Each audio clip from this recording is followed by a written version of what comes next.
Bismillahirrahmanirrahim. Assalamualaikum warahmatullahi wabarakatuh. Berjumpa lagi dengan saya, Said Hamzali. Kali ini kita akan membahas mengenai analisis regresi berganda dengan menggunakan SPSS. Jadi, untuk mempersingkat waktu, kita awali dulu untuk memahami konsep dasar analisis regresi berganda. Yang pertama, analisis regresi berganda bertujuan untuk mengetahui ada atau tidaknya pengaruh dua atau lebih variabel bebas terhadap variabel terikat. Jika hanya satu pengaruh saja, itu disebut dengan regresi sederhana. Ini sudah kita bahas pada video sebelumnya. Kemudian di sini saya mempunyai data. Ini yang akan kita cari. Nantinya di sini ada 3 variabel, yaitu motivasi sebagai X1, minat sebagai X2, prestasi sebagai Y. Nanti kita akan mencari gitu, apakah motivasi sebagai X1 dan minat sebagai X2 terpengaruh terhadap prestasi belajar atau Y. Selanjutnya UJT. UJT ini bertujuan untuk mengetahui ada atau tidaknya pengaruh parsial itu sendiri yang diberikan variabel bebas terhadap variabel terikat. Jadi di dalam regresi berganda ada yang namanya UJT. UJT ini digunakan untuk mengetahui pengaruh secara parsial. Secara parsial ini seperti apa? Jadi di sini secara parsial itu untuk mengetahui pengaruh motivasi X1 terhadap prestasi Y. Kemudian uji F ini bertujuan untuk mengetahui ada atau tidaknya pengaruh simultan atau secara bersama-sama yang diberikan variabel bebas terhadap variabel terikat. Jadi kalau uji F itu mengetahui pengaruh secara bersama-sama, jadi di sini motivasi dan minat terhadap prestasi ini yang disebut dengan uji F. Selanjutnya, di dalam regresi berganda ada yang namanya koefisien determinasi. Ini berfungsi untuk mengetahui berapa persen pengaruh yang diberikan variabel X secara simultan atau bersama-sama terhadap variabel Y. Jadi di sini kita akan mencari tahu nantinya berapa persen yang diberikan motivasi dan minat secara bersama-sama terhadap prestasi. Oke, sekarang kita langsung ke praktik pengolahan data dengan menggunakan SPSS. Kita buka programnya. Jadi di sini kita langsung ke variable view. Kita ketik di sini, ini variabel X1, kemudian X2, kemudian Y. Kemudian di label ini kita ketikkan motivasi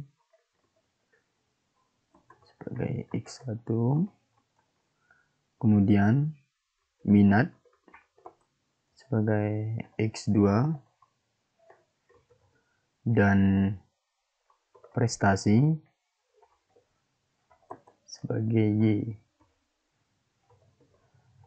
Oke, setelah selesai ini langsung kita klik di data view. Di data view ini sudah tertulis di sini di variabelnya X1, X2, dan X3. Kemudian kita langsung mengcopy saja datanya yang kita sudah siapkan di program Excel tadi. Ini di blok ini, di blok.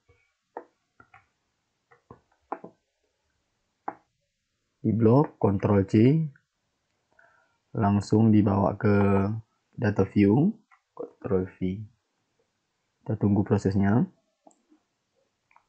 Ini data sudah tercopy. Selanjutnya ini langsung kita run saja. Kita klik analyze, kita klik regression, langsung kita pilih linear. Kemudian prestasi, variabel prestasi atau Y ini kita masukkan ke dependent.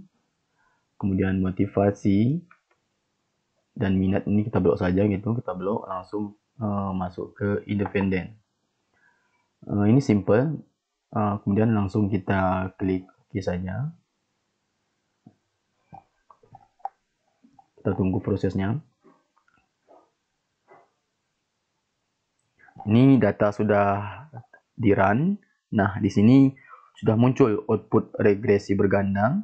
Sekarang tugas kita selanjutnya adalah memahami hasil dari output ini untuk melihat apakah ada atau tidaknya pengaruh X terhadap Y.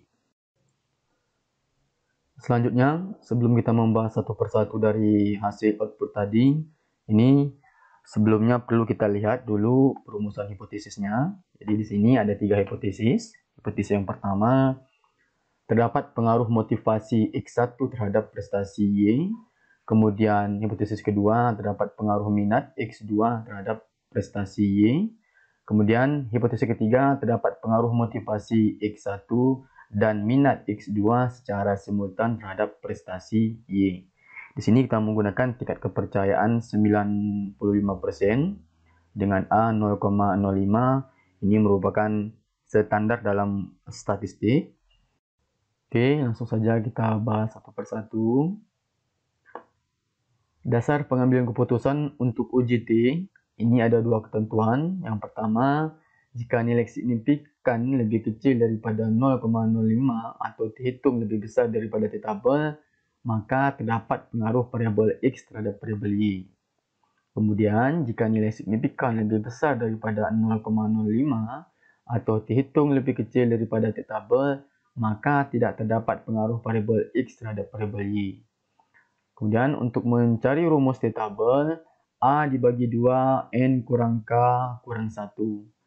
A tadi di sini kita menggunakan tingkat kepercayaan 95% atau 0,005 dibagi 2 sehingga menjadi 0,025. Kemudian jumlah sampel yang kita gunakan tadi 12. Kita lihat di sini 12 kita gunakan jumlah sampelnya. Dikurang K dikurang 1 sehingga menjadi 10. Sehingga didapat tabel 2,228. Tetapi untuk membuktikan hal ini perlu kita lihat tabel distribusi nilai T. Ini sudah saya sediakan. Tadi kita menggunakan T-nya 0,025 sehingga tadi jumlah N dikurang K dikurang 1, tadi 12 dikurang 1 dikurang 1 sehingga menjadi 10. Jadi di sini di tabelnya adalah 2,228. Dasar pengambilan keputusan selanjutnya uji F. Di sini ada 2 ketentuan. Yang pertama, jika nilai signifikan lebih kecil daripada 0,05 atau F hitung lebih besar daripada F tabel, maka terdapat pengaruh variabel X secara simultan terhadap variabel Y. Kemudian, jika nilai signifikan lebih besar daripada 0,05 atau F hitung lebih kecil daripada F tabel, maka tidak terdapat pengaruh variabel X secara simultan terhadap variabel Y. Dan untuk mencari rumus F tabel, ini rumusnya K N kurang K. K di sini adalah jumlah variabel bebas. Jadi kita di data tadi menggunakan 2 variabel bebas. Variabel X1 motivasi, variabel X2 minat. Kemudian N kurang K, tadi kita menggunakan jumlah sampelnya 12 sehingga menjadi 10 gitu ya. Dan F tabelnya 4,10. Kita lihat tadi langsung seperti di T tabel tadi, di uji F ini juga kita buktikan dengan melihat tabelnya. Ini sudah saya sediakan. Ini distribusi nilai tabel F. Jadi di sini kita lihat tadi kita menggunakan N-nya 12 dikurang K tadi. K-nya jumlah variabel bebasnya ada 2. Tadi di sini ada 2. Kita lihat. Jadi posisinya di sini kurang 2 sehingga menjadi 10. Dan kita lihat K-nya tadi 2. Ini adalah posisinya sudah saya blok. Ini adalah nilai F tabelnya 4,10. 4,10 ya. Oke, kita lihat pengujian selanjutnya, yaitu pengujian hipotesis H3 dengan uji F. Di sini perlu kita perhatikan adalah tabel ANOVA. Di sini sudah saya lingkari angka-angka pentingnya. Langsung saja, pengujian hipotesis ketiga atau H3 berdasarkan output di atas diketahui nilai signifikansi untuk pengaruh X1 dan X2 secara simultan terhadap Y adalah sebesar 0,000 lebih kecil daripada 0,05. 0,000 ini posisinya di sini dan nilai F hitung sebesar 23,978 posisinya di sini ya. Lebih besar daripada F tabel. F tabel tadi 4,10 sehingga ini dapat disimpulkan bahwa H3 diterima yang berarti terdapat pengaruh X1 dan X2 secara simultan terhadap Y. Secara simultan ini secara bersama-sama artinya di sini bahwa terdapat pengaruh motivasi dan minat secara simultan terhadap prestasi. Sehingga kita langsung ke hipotesis tadi kita lihat ya.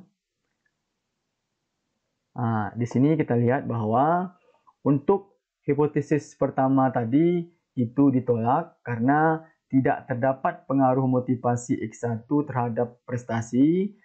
Sedangkan hipotesis kedua tadi diterima, terdapat pengaruh minat X2 terhadap prestasi. Dan yang ketiga tadi, terdapat pengaruh motivasi X1 dan minat secara simultan terhadap prestasi.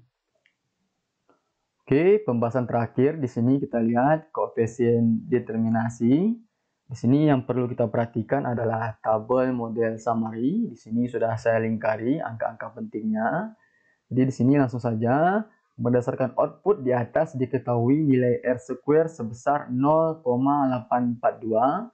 Hal ini mengandung arti bahwa pengaruh variabel X1 dan X2 secara simultan terhadap variabel Y adalah sebesar 84,2%.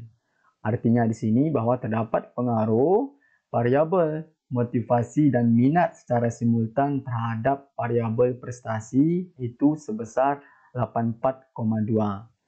Saya kira hanya itu yang perlu saya bahas tentang regresi linier berganda. Saya berharap ini melalui video ini memudahkan teman-teman untuk memahami tentang regresi linier berganda. Saya kira cukup. Mungkin hanya ini yang dapat saya sampaikan pada video ini. Kita ketemu pada video selanjutnya.